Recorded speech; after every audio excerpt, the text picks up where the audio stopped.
Olá! Feliz ano novo, né? Que esse ano aqui a gente comece com muita paz, amor e muita fé. Então, a gente está no nosso retomando os estudos do Livro dos Espíritos. Aí eu chamo, né, o Bonerges, chamo a Olá, Helena. como é que foram de festa, de fim de ano? Tudo bem? Como vão vocês? Feliz ano novo, né? Então, Bonerges, se você quiser fazer uma recapitulação, né, a gente teve o último, que foi um especial de Natal. A gente está trabalhando aqui, deixa eu só colocar as questões, né? As questões do livro, a gente está falando sobre a lei do progresso, especificamente falando sobre os povos degenerados. Vamos começar aí a questão 786. Antes de começar, tem a prece. Não esqueci, Bonerges. Tá com retorno, tá com um barulho. Acho que já melhorou, né? Sim, melhorou. Tá. E então, para a gente poder começar, então, posso chamar a Helena para fazer uma prece aí depois, Bonerges? Dá uma É, recapitulada para a gente dos temas, e aí a gente começa a fazer a leitura da questão 786, tá bom? tá bom. Então vamos lá, Vamos Helena. lá.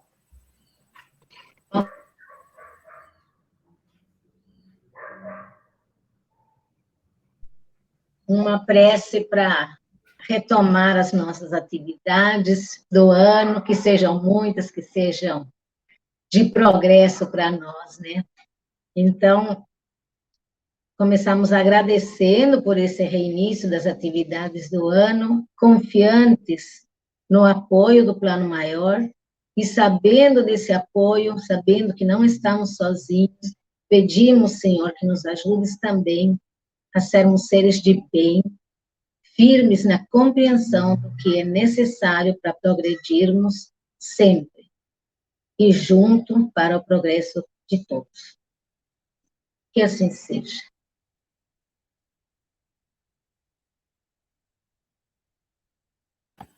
Muito bem. Ô, Bonerges, Sim, você quer trazer um pouquinho os temas anteriores para a assim, gente na recapitular? nossa última reunião, antes de entrar de férias, a gente tratou um tema específico fora do nosso estudo, inclusive que foi gravado, né? Mas na aula anterior aqui do Livro dos Espíritos, nós estudamos um pouco sobre a marcha do progresso, né? Esse processo evolutivo em que todo ser humano passa, que os povos passam na nossa marcha incessante de evolução. Então, nós tratamos várias questões sobre a evolução, e uma das questões muito importantíssimas dessa lição foi quando Kardec pergunta para os espíritos o que é que obsta a evolução, qual que é o maior obstáculo para que a humanidade evolua. E os espíritos respondem com duas palavras que a gente vem tratando isso desde o primeiro instante aqui no nosso estudo. Eles dizem que tudo que impede a evolução do homem é o orgulho e o egoísmo. Esses dois sentimentos que fazem com que a gente pare no tempo, com que a gente amorteça nosso sentimento, cristalizando esses sentimentos e nos tornando insensíveis às dores alheias e à nossa necessidade de transformação. Então, a gente estudou bastante essa questão, a respeito da necessidade de a gente começar a se conhecer e modificar, detectando esses sentimentos em nós mesmos e modificando, aproveitando o conhecimento que a humanidade já possui a respeito de tudo aquilo que veio para nós em termos de informação espiritual, principalmente através dos ensinamentos de Jesus, com o seu evangelho, nos falando principalmente da nossa necessidade de construir o amor em nossos corações. Isso aí. Beleza, então, vamos fazer a leitura. Vamos. Povos degenerados. Mostra-nos a história que muitos povos, depois de abalos que os resolveram profundamente, recaíram na barbárie. Onde, neste caso, o progresso? Quando tua casa ameaça ruína, mandas demoli-la e constróis outra mais sólida e mais cômoda. Mas enquanto esta não se apronta, há perturbação e confusão na tua morada. Aí tem uns comentários de Kardec que a gente optou por não fazê-lo, mas você pode fazer aí da sua casa, né? Obviamente, antes ou depois do nosso estudo, e acompanhar os nossos comentários. Vamos lá, Bonerges? Vamos lá. Nessa questão aqui, apesar de a doutrina espírita ser bastante direta, né, e a gente não precisar fazer grandes avaliações das questões colocadas pelos espíritos nas suas respostas a Kardec, essa questão, quando estudando ela, me pareceu que os espíritos resolveram colocar para nós aqui duas pequenas parábolas bem simples, né, para que a gente pudesse entender a resposta sobre a pergunta de Kardec, né? A primeira resposta, ele fala quando a casa arruína, né? Parece que tem muito a ver com os nossos dias hoje, né? A gente, de repente, percebeu uma certa deteriorização dos hábitos, do costume no planeta. Parece que o planeta entrou em ebulição, uma loucura, né? E os espíritos nos dizem que nós estamos em plena fase de transição. Todos os mundos passam por diversas fases de transição. Lá no passado, quando nós saímos do mundo primitivo para o mundo de provas e expiação, também houve essa transição, esse momento de instabilidade. E hoje a gente vive isso, né?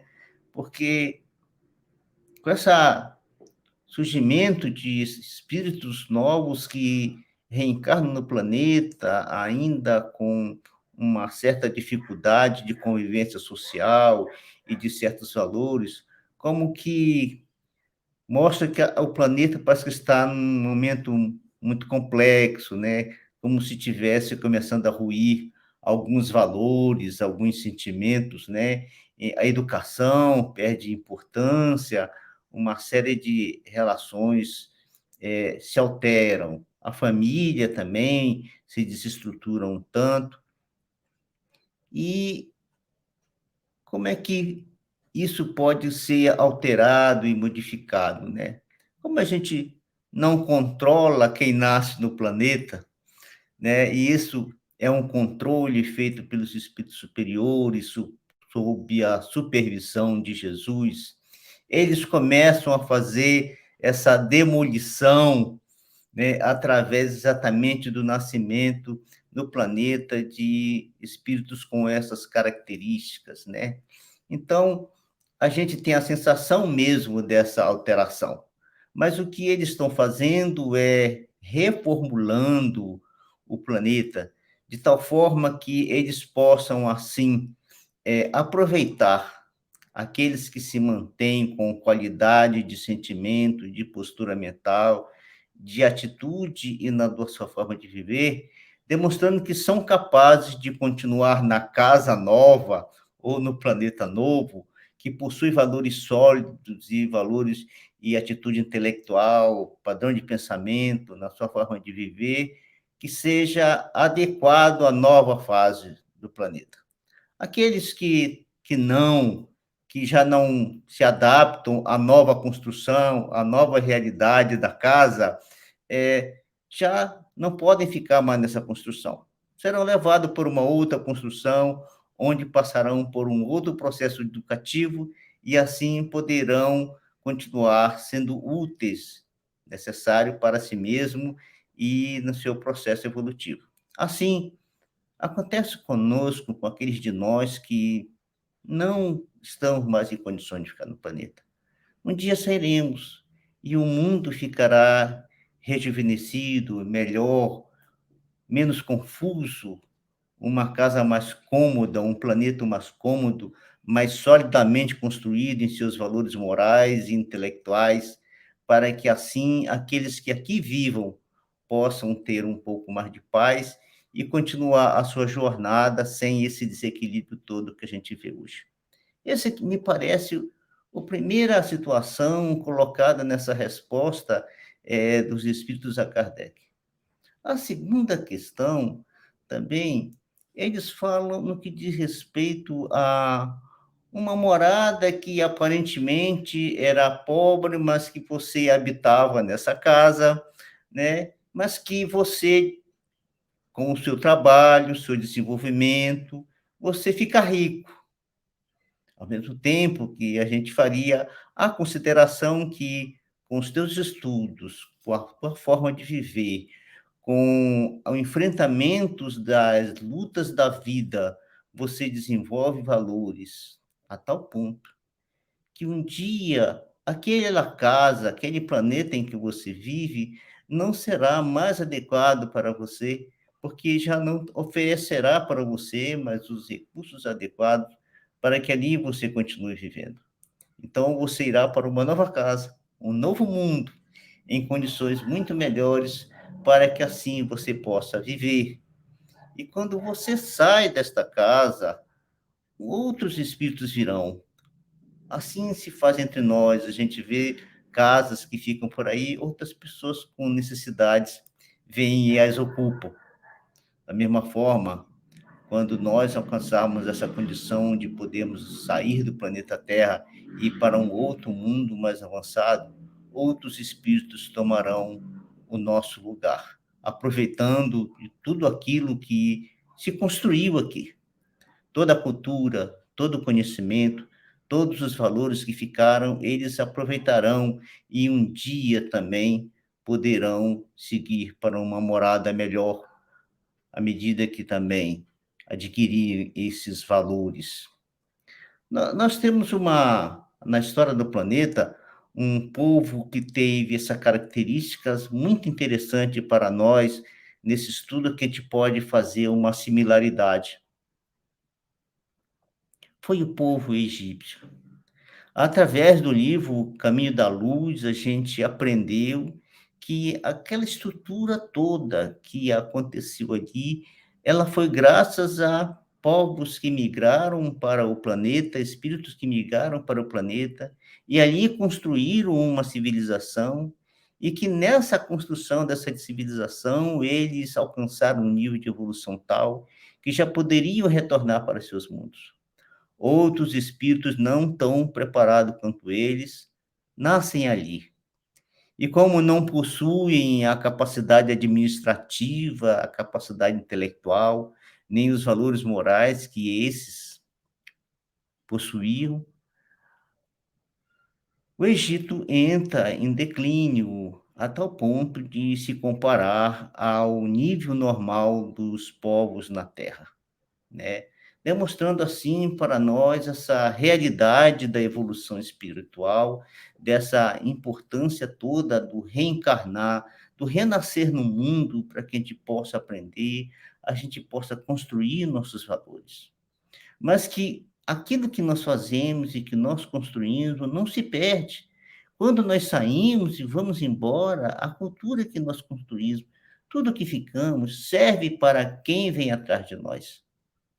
Então, constrói-se assim uma verdadeira solidariedade entre os seres no processo evolutivo do universo, em que todos colhem o que a gente fez e nós colhemos aquilo que os outros fizeram antes de nós, para que a gente pudesse chegar até onde nós estamos, demonstrando para nós a bondade de Deus, o seu carinho, com que ele trata cada um de nós, nos oferecendo todas as possibilidades para que a gente possa realizar a nossa caminhada, a nossa marcha, a nossa transformação, em busca de nós mesmos, em busca da nossa felicidade.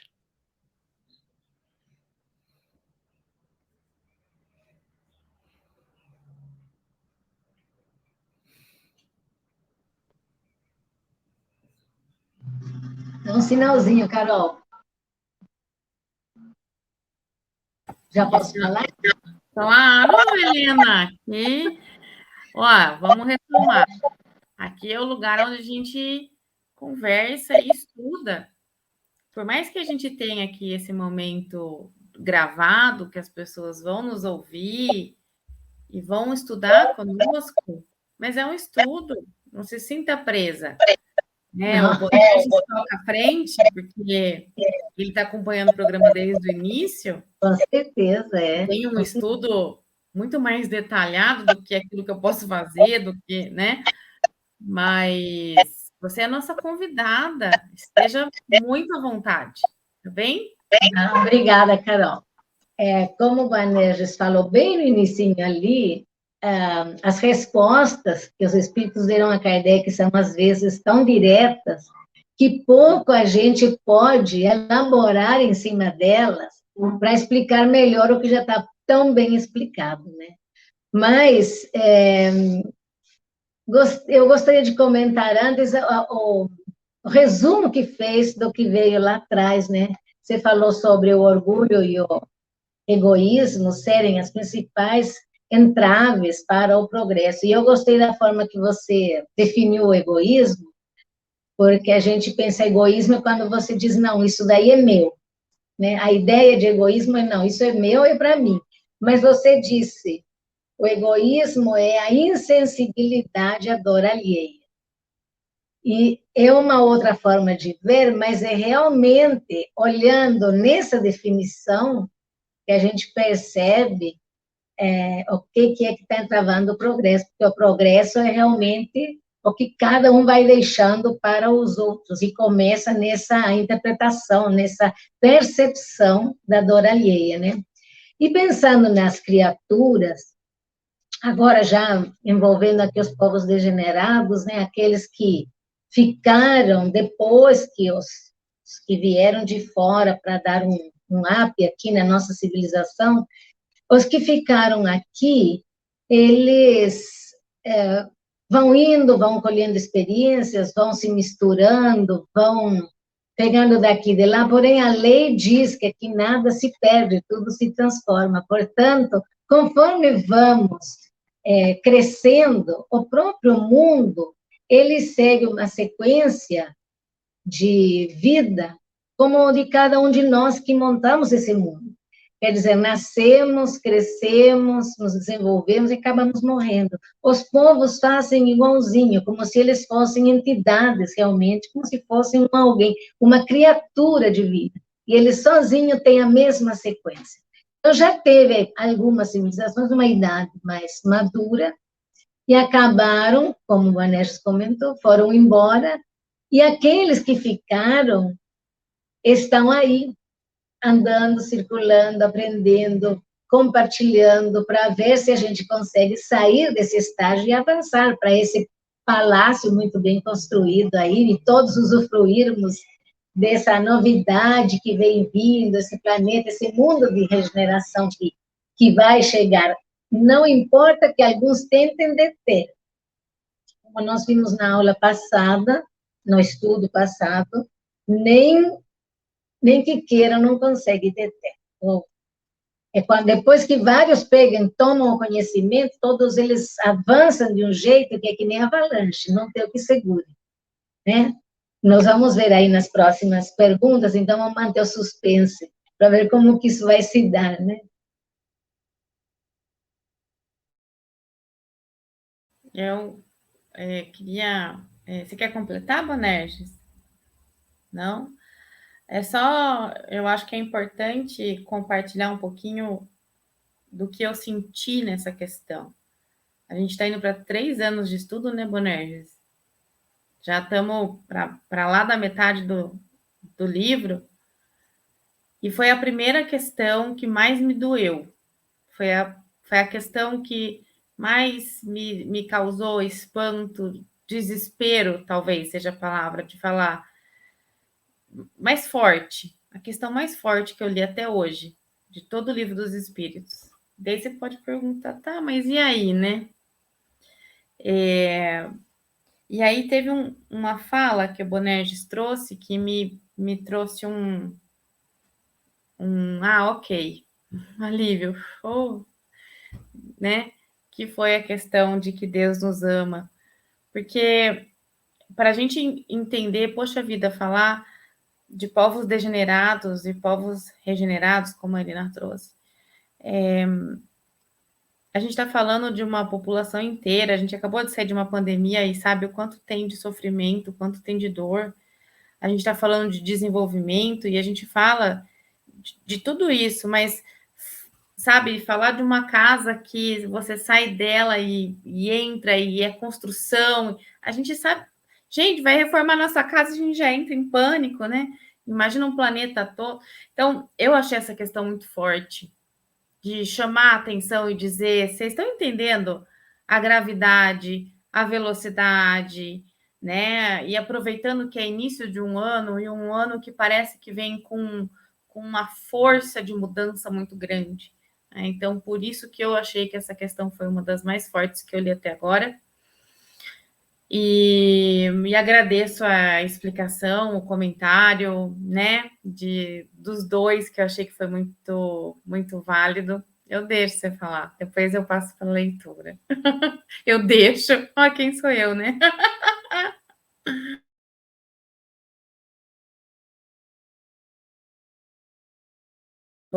Boné, você tem que ativar o som, tá? Opa, desculpa.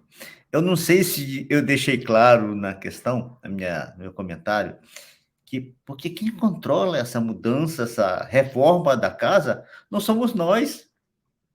Nós somos os elementos da construção. E Eu sei, você falou, deixou muito claro, nós não temos o controle, né? E os Por nossos isso a irmãos questão da fé, né? os que foram embora são aqueles nossos irmãos que não conseguem mais participar da construção da casa.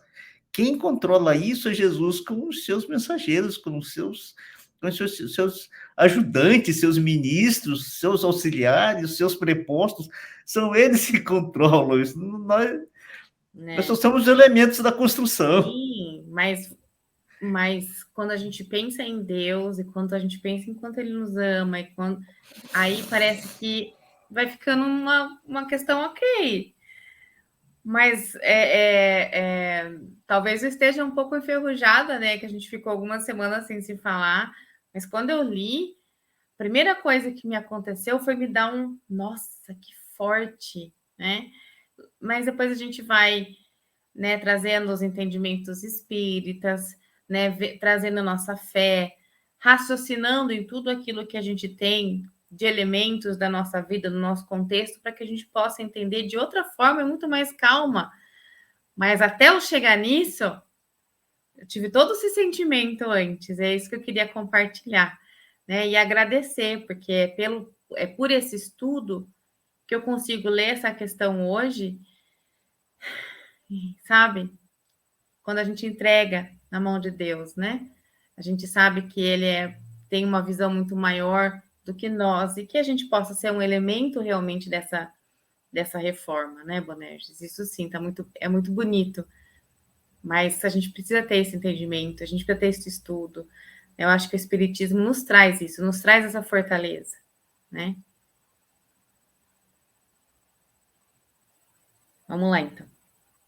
Próxima questão. 787.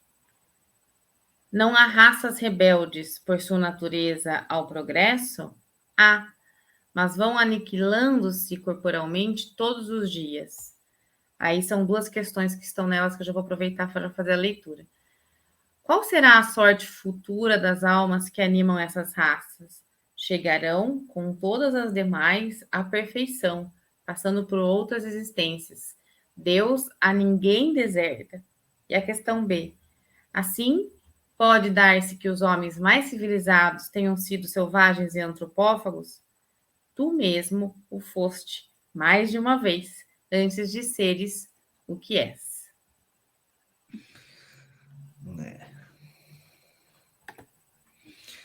Bom, questão forte, né?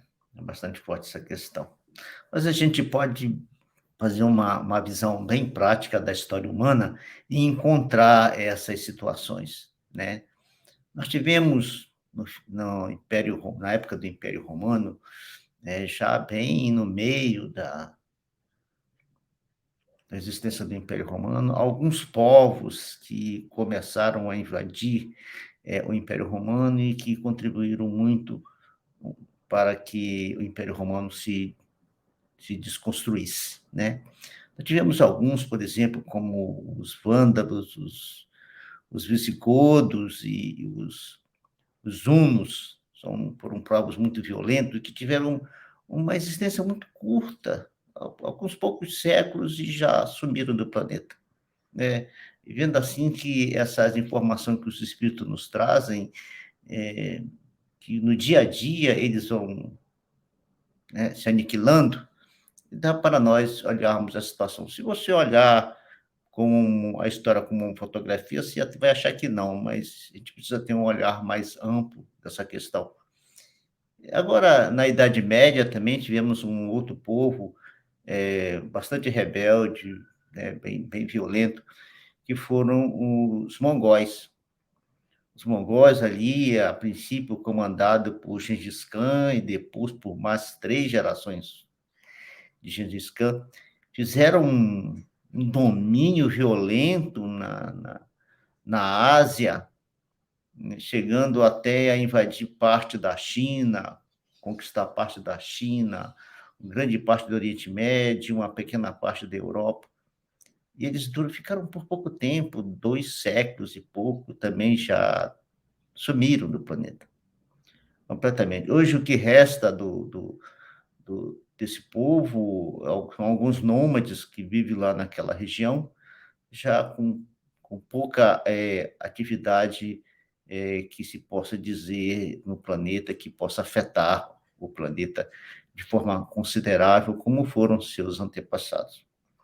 Mas a gente tem uma história, e até a gente já falou dela aqui, de algum dos elementos desses povos que viveram esses momentos rebeldes, mas que depois tiveram as suas oportunidades de outras existências, nascendo em outros povos, até que se cumpriu neles essa questão de que Deus não deserta ninguém. A gente pode lembrar aqui a questão de Átila, ou Uno, né? Que na sua primeira encarnação, que a gente tem conhecimento, ele tem contato com um homem extraordinário. Um homem de uma bondade excelente, que quando ele tem conhecimento do Evangelho de Jesus, transforma completamente a sua vida. Esse contato que Átila tem com... meu Deus do céu, de novo, aquele dia eu esqueci o nome do homem, hoje, Santo Agostinho. Tem um contato com Santo Agostinho que o transforma espiritualmente, e nas próximas existências ele começa uma jornada de transformação, até que culmina com a última encarnação que a gente tem notícia dele aqui no Brasil, como Jesus Gonçalves, né? Tem uma história bonita e que, na sua última encarnação, tem um exemplo maravilhoso para todos nós.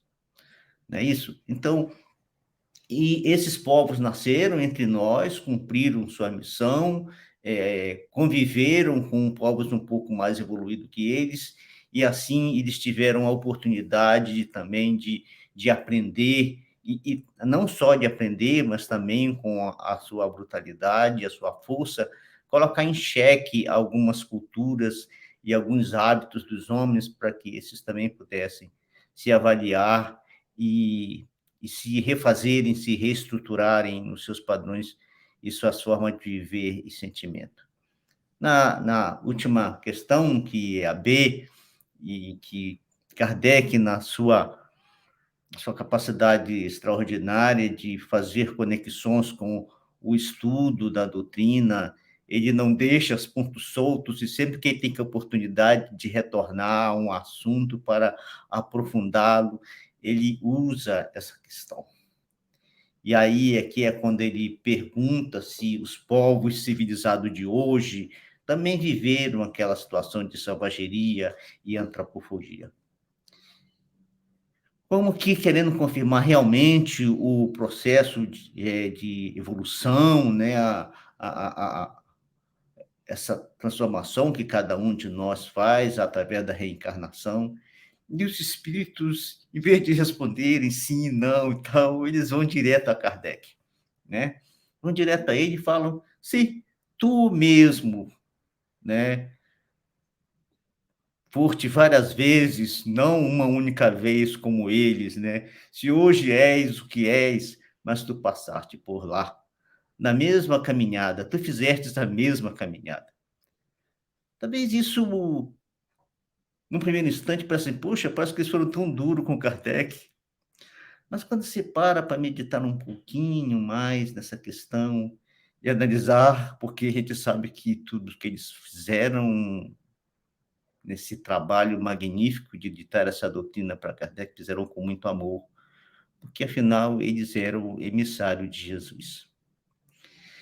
Então, a gente pode parar para pensar assim, se a gente vê hoje, imaginamos um antropólogo fazendo estudo da evolução de um povo, ele olhando de longe terá uma visão, mas se de repente ele descobre que um dia ele fez parte daquele povo, não só a visão técnica da questão se apresenta, mas passa a se apresentar uma questão moral e um sentimento muito forte em quem faz esse estudo por saber-se parte dela, saber-se que viveu aquela história, saber-se que teve uma jornada e uma caminhada semelhante àqueles, e que assim ele pode inserir muito mais emoção, muito mais envolvimento de si mesmo na obra, para que a obra seja mais bela e mais completa e mais compreensível para todos. Essa foi a visão que consegui ter dessa questão que os espíritos colocaram para Kardec.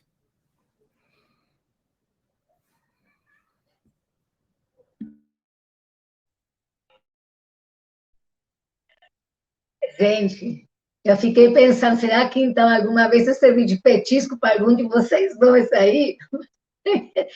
Essa ideia de sermos antropófagos uns com os outros aqui é uma coisa tão remota, né? Foi normal um dia, mas hoje é uma coisa assim que não pode ocupar meus pensamentos.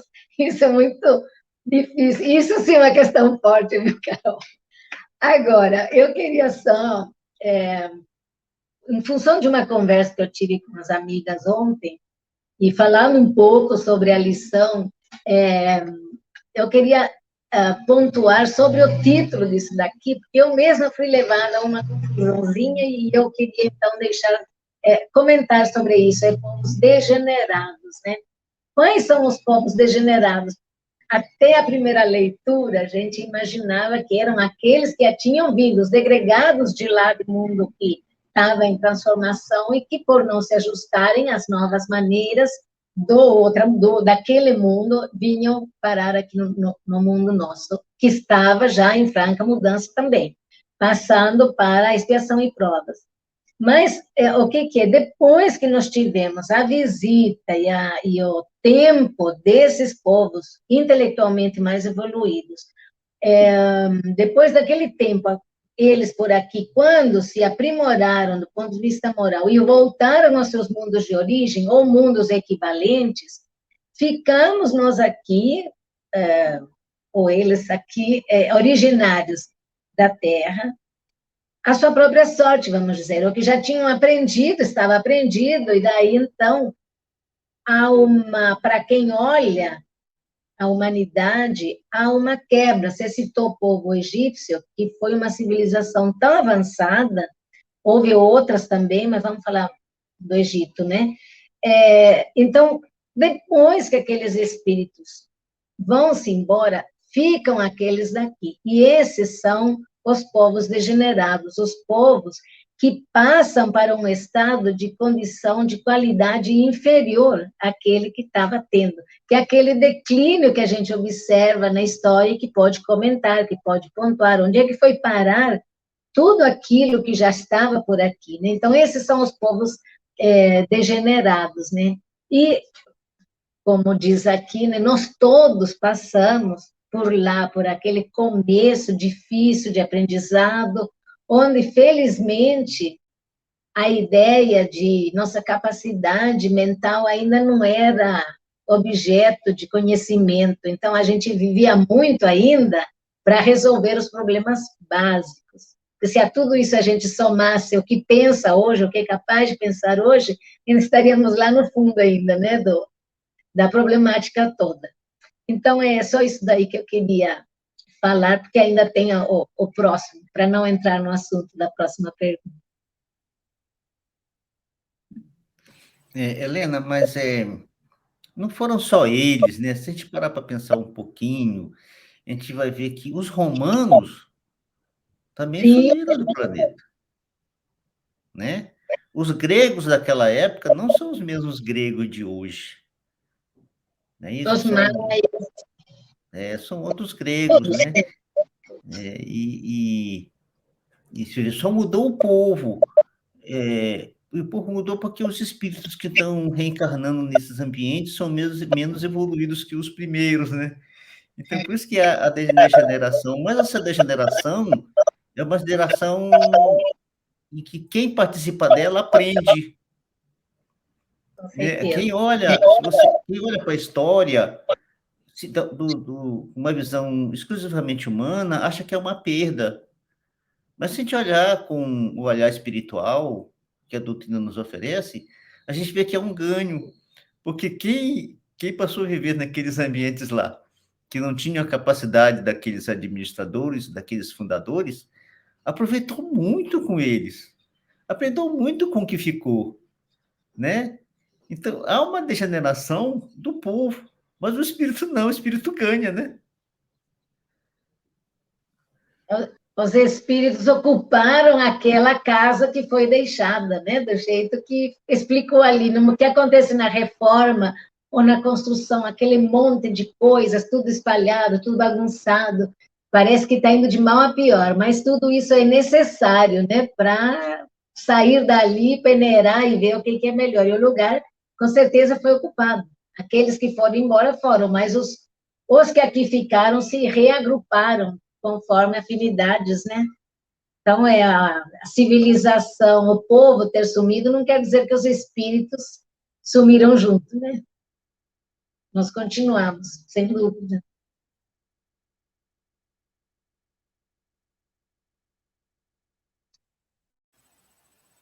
Muito bem, então, vamos para a próxima questão. 788. Os povos são pensei que meu áudio não estivesse funcionando. Vamos lá. Os povos são individualidades coletivas que, como os indivíduos, passam pela infância, pela idade da natureza e pela decrepitude. Esta verdade que a história comprova não será de molde a fazer supor que os povos mais adiantados de século terão seu declínio e sua extinção como os da antiguidade? Povos que apenas vivem a vida do corpo, aqueles cuja grandeza unicamente assenta na força e na extensão territorial, nascem, crescem e morrem, porque a força de um povo se exaure como a de um homem. Aqueles cujas leis egoísticas obstam ao progresso das luzes e da caridade, morrem porque a luz mata as trevas e a caridade mata o egoísmo. Mas para os povos, como para os indivíduos, há a vida da alma. Aqueles cujas leis se harmonizam com as leis eternas do Criador, viverão e servirão de farol aos outros povos.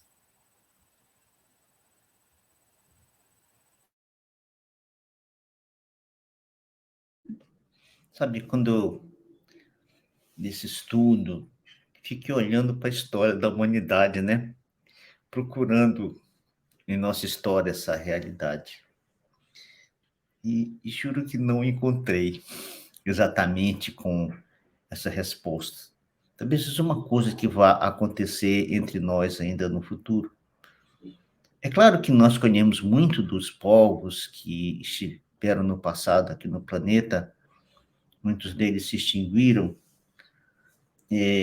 mas nós não aproveitamos nada, nós não aproveitamos no nosso dia de hoje nada do que deixou os egípcios.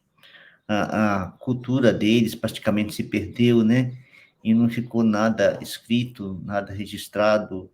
Tinha algum pouco conteúdo, mas se perderam. Talvez se encontre de novo e aí isso possa nos ajudar, né? Mas com eles a gente não conseguiu. A gente tem aquela beleza daquela construção lá para alegrar os nossos olhos, né? E nossos corações.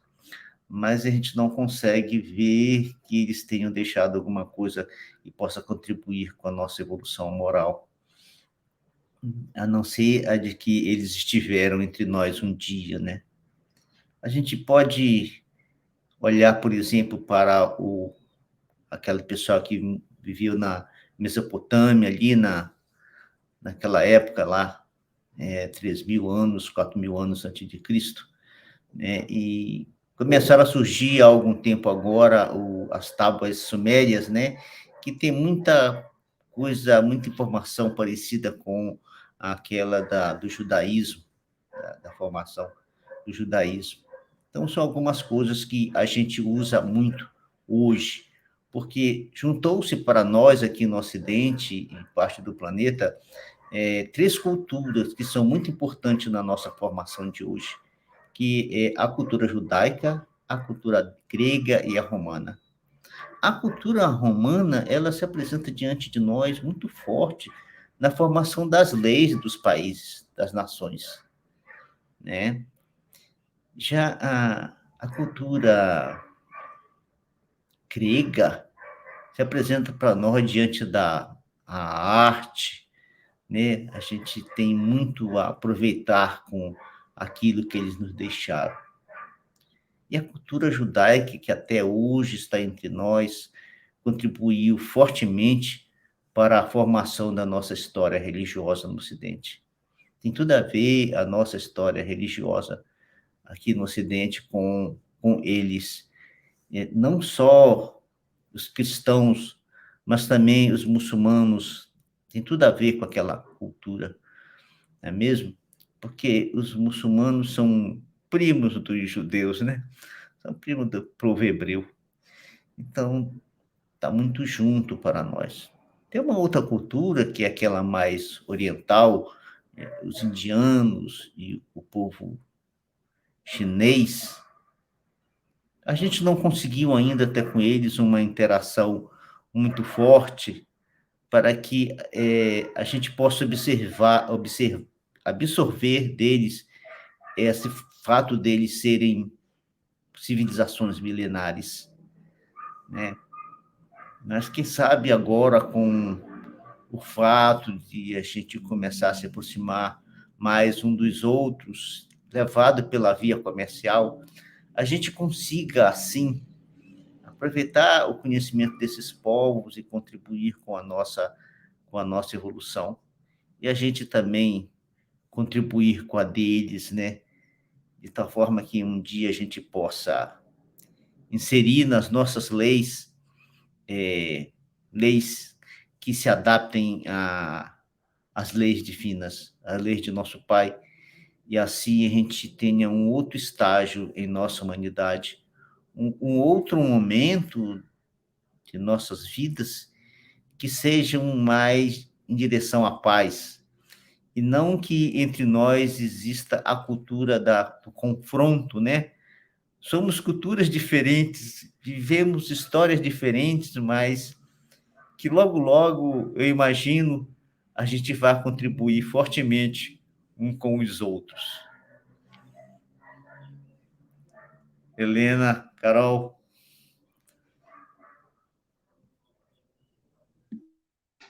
Uma das coisas que eu acho que podemos atribuir ao povo egípcio, tirando Akhenaton, que era um faraó que trouxe monoteísmo ao seu povo, nós podemos pensar que o Egito deixou Moisés para nós, e 400 anos da escravidão dos hebreus, que foi moldando ali um solo fértil para quando chegada a hora, eles todos preferissem tentar chegar à Terra Prometida. Se eles tivessem sido diferentes, poderia ter demorado muito mais, poderia eles nunca terem saído. Então, no pior dos casos, né, na somatória, eles criaram uma relação com o povo hebreu que se manifestou em muitas das crenças que eles levaram até chegar em Canaã. Então, eu acho que não é um pouco legado, não, foi até bastante. A história do Akhenaton também, embora tenha, para a história do Egito, sido muito curta, validou, de certa forma, a ideia de um Deus único. Então, eu acho que essa contribuição, talvez historicamente fosse muito pequena, muito sem repercussão, mas para a história do cristianismo posterior, eu acho que não é pequena, não. Eu acho que é graúda, assim. Não sei se tem alguma coisa para me ajudar aí. Não, realmente, Helena, você tocou numa questão muito importante, né? Porque, veja, o povo hebreu ali, após com Jacó, né? Primeiro José vai para lá, e depois Jacó vai lá, fica 430 anos vivendo naquela cultura. Naquela época ainda não havia o judaísmo, né? E é ali que surge Moisés, e Moisés consegue libertá-los, e aí é que vem o judaísmo, a ponto de criar condições no planeta para que Jesus viesse entre nós, né? Tá certo, é isso mesmo. Muito bom, legal. Eu acho válido, por exemplo, né? Vamos pensar em quem está nos assistindo e não tem um entendimento tão profundo da história. Até já registrei aqui, né, uma proposta para que a gente pudesse ter um curso que desse base para que a gente pudesse entender a história. O que eu entendo é que tanto o Bonerges quanto a Helena, a Bruna, né, entendem como muito importante a gente entender o contexto muito mais profundo, com dados, né, reais, para que a gente possa entender o hoje e a proposta, né, e ter um entendimento mais profundo das questões de Allan Kardec. Então, por isso, o que eu quero dizer é que as pessoas que não compreendem toda a história com que hoje a Helena e o Bonerges trouxe, para que não se preocupe, porque a mensagem principal, eu entendo que é essa, né? Teve uma história que foi importante para o que a gente é hoje, e o que a gente está fazendo hoje é muito importante para o desenvolvimento dos próximos e assim sucessivamente, né? Eu acho que essa é a mensagem mais sólida, né, do que a gente está querendo dizer hoje.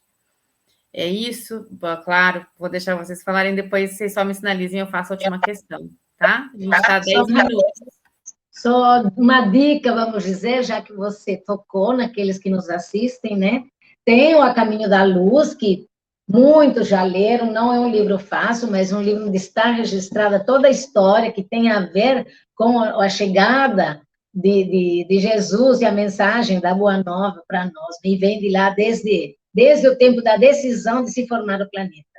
É o livro do Emmanuel, que, como sempre, é riquíssimo. Mas o conteúdo dessa história está no primeiro volume que usamos no curso do EAD, o livro todo, o primeiro livro é justamente toda essa história. Então, para quando tiver o EAD de novo, quem gostar de toda essa parte histórica, então tem um segmento, tem um nicho ali na União, onde estudamos essa história, que às vezes tem, às vezes não tem, no momento não está tendo, por exemplo. Mas é muito interessante. E tem ainda não é tanto a história, mas tem ainda um livro do Leon Denis, que estamos pensando em começar a estudar agora no mês de março, não sei se vai virar mesmo ou não, que é o Cristianismo e Espiritismo, do Leon Denis, que nós sabemos, muitos querem começar, depois é um livro mais difícil, né, Bonerges? Ele é mais árido, então precisa de um certo exercício para a gente tornar isso um pouco mais agradável, tem que ser alguém que gosta de ficar lendo e lendo e lendo. Mas é um segmento bom toda essa história, porque a gente desperta para alguns assuntos, eventualmente lembranças de um passado que todos vivemos reunidos, que a gente às vezes não se lembra, patente e latente aqui, mas que está por aí, nas nossas lições na União. Sabe, Helena, quando você fala de... Você trouxe essa passagem no Egito, eu me lembrei de uma situação interessante que a gente pode colocar aí. De entender por que aquele povo ficou ali no Egito por 430 anos, primeiro como convidado e depois virando escravos, né? Tá certo? Existe um pensamento judaico que aquele início do povo tem tudo a ver com o pessoal ali na região da Mesopotâmia, porque Abraão, que depois virou Abraão, ele era de origem ali da Mesopotâmia, tá certo? Ele era originário daqueles povos ali.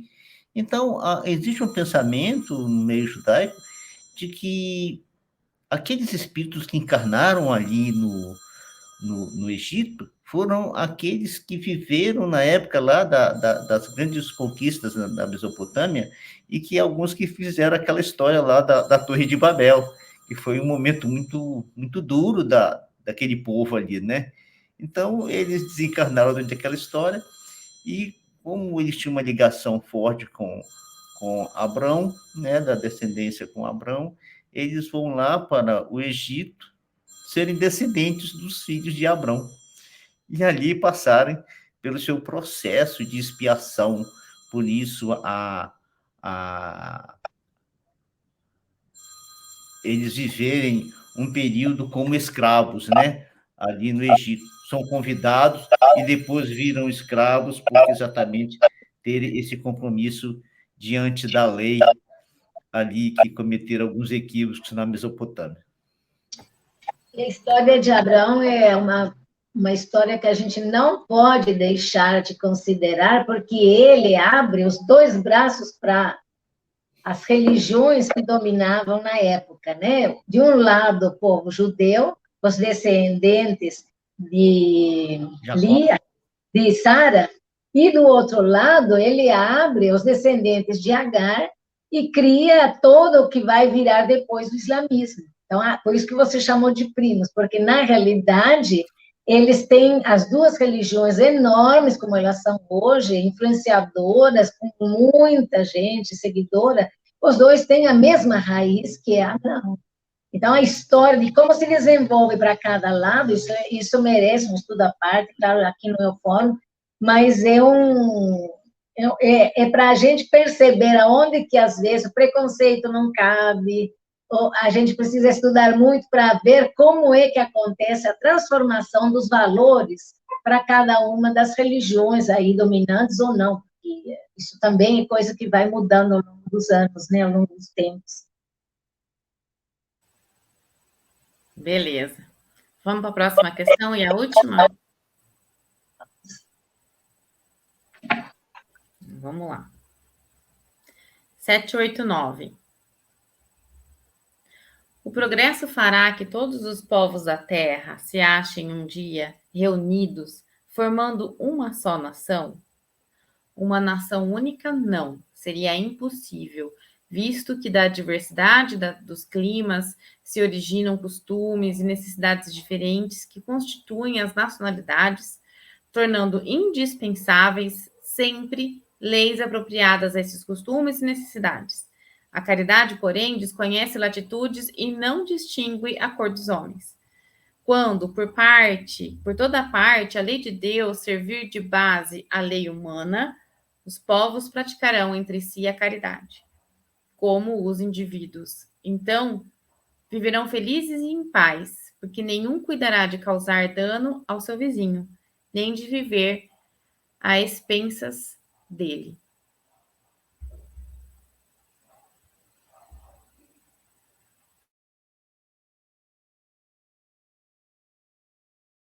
O som, Bonerges. Uau, esqueci de novo. Precisamos ir longe, muito longe, nessa estudo dessa resposta dada pelos Espíritos. A primeira é que, lá no início do livro dos Espíritos, quando nós estávamos estudando a formação do homem e das raças, os Espíritos deram essa mesma resposta, que essa versatilidade que existe de raças, de seres humanos no planeta, né?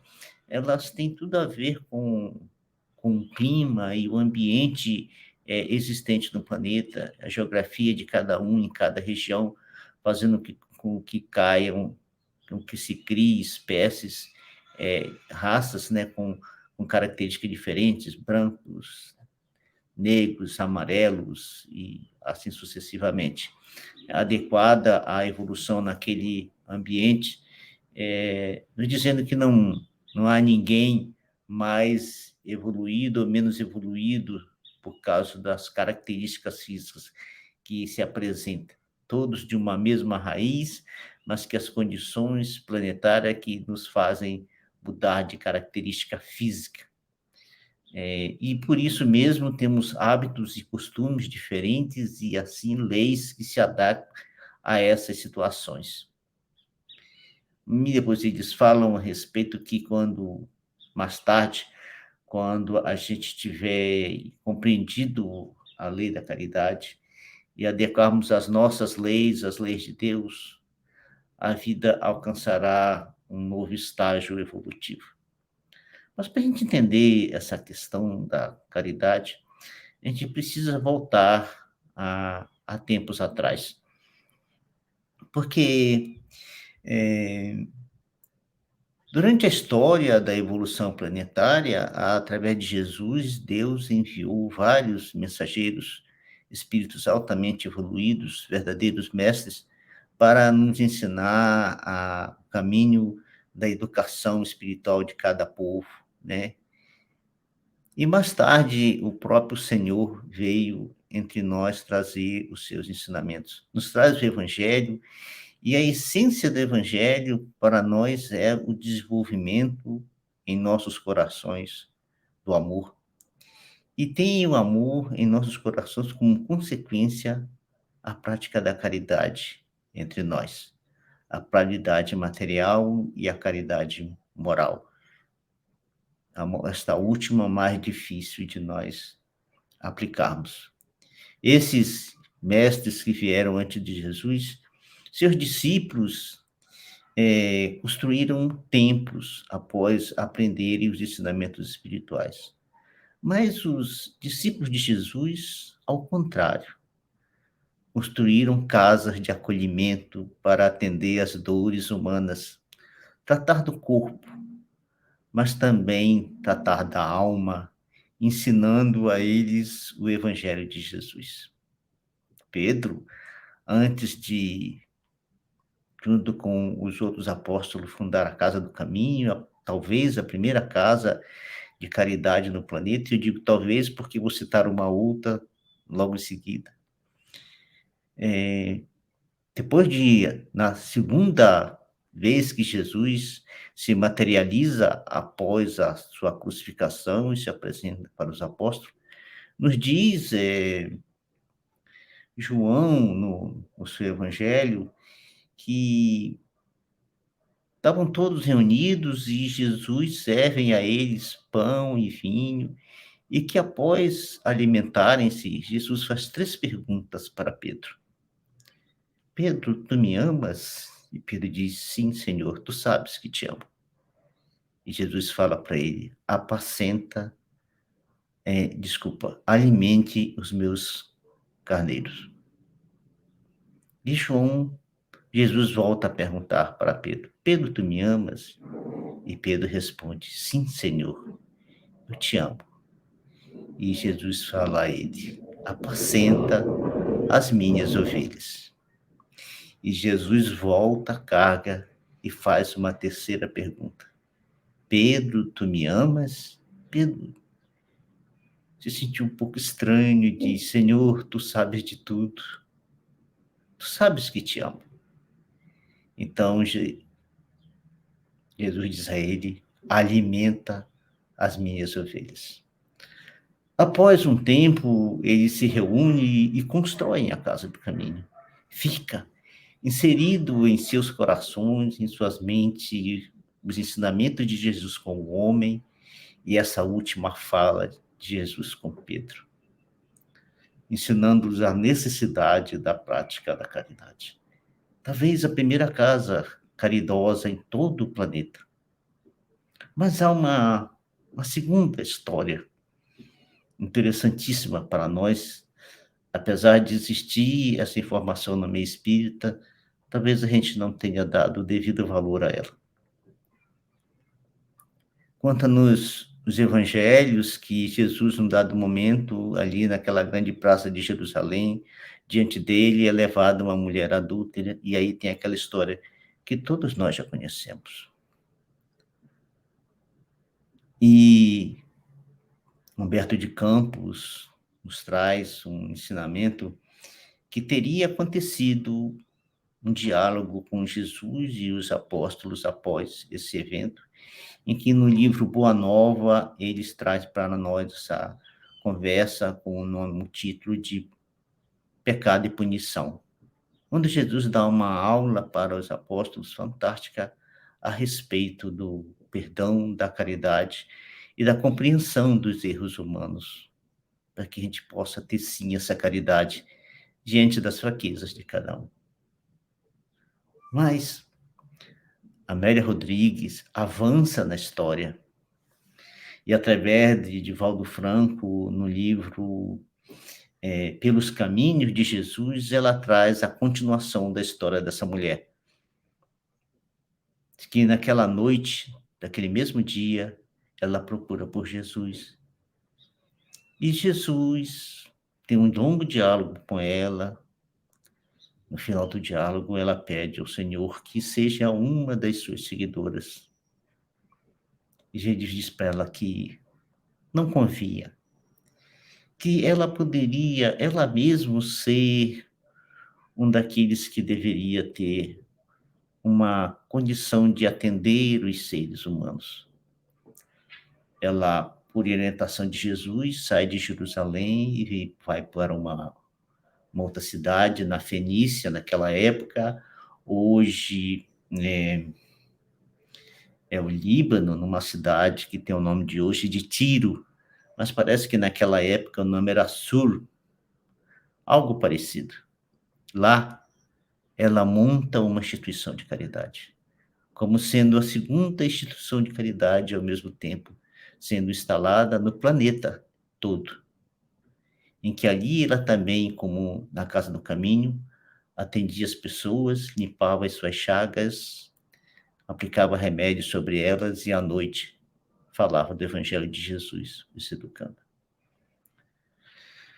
Então, a gente olha que o Evangelho vem para nós com a sua proposta maravilhosa de nós construirmos o amor em nossos corações, mas que não basta pregar o Evangelho, é preciso desenvolver o amor, e a prática maior do amor é exatamente essa de fazer a caridade na sua mais pura essência para aqueles que estão em torno de nós, aqueles que nos procuram. Jesus, em um dado momento, um pouquinho antes da sua crucificação, faz um sermão que João o coloca como o sermão profético. No sermão profético, e aqui eu vou pegar a tradução do Haroldo, para que eu consiga transmiti-lo sem alterar o conteúdo, né? Eu vou ler aqui direto do livro. Aqui. Cadê? Bonerges, a gente já está 1h05. Uau! É um texto curto? Não, então, bom, não vou ler. Eu vou dizer o que é o texto. Jesus fala assim para ele que quando o evangelho for pregado em todo o planeta, aí será o fim. E aqui vem de encaixa com esse texto dos Espíritos, a caridade praticada entre todos, onde não importa a cor, não importa o local, não importa a raça, não importa nada, não importa as leis humanas. O que importa é a construção desse sentimento maior em toda a humanidade, para que assim a gente chegue ao fim das nossas dores. Isso aí. Bom, já vou me despedindo, mas obrigado a todos. Até a semana que vem. E passo a palavra para a Helena. Não, vamos já para a prece final do Boanerges, porque o tempo hoje já fomos muito abusados, né? Não vou somar nada, fica. Se houvesse o tempo, seria para o texto completo aí do que o Boanerges ia trazer para nós. Segue semana que vem, né?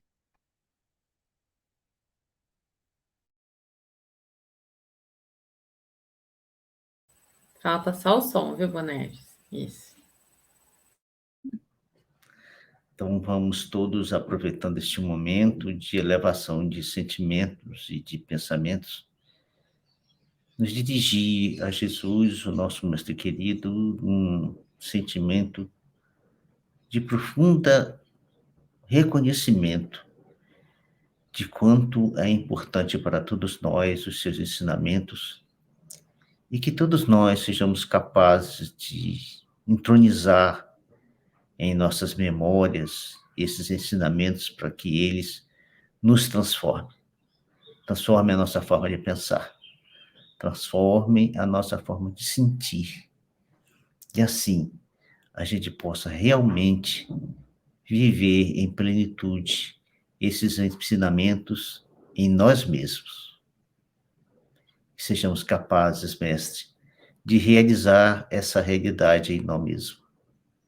E nós te agradecemos de todo o nosso coração por tudo que tu tens nos oferecido, tudo tu que tens colocado diante de nós, e que nós, por rebeldia, até agora, não quisemos seguir.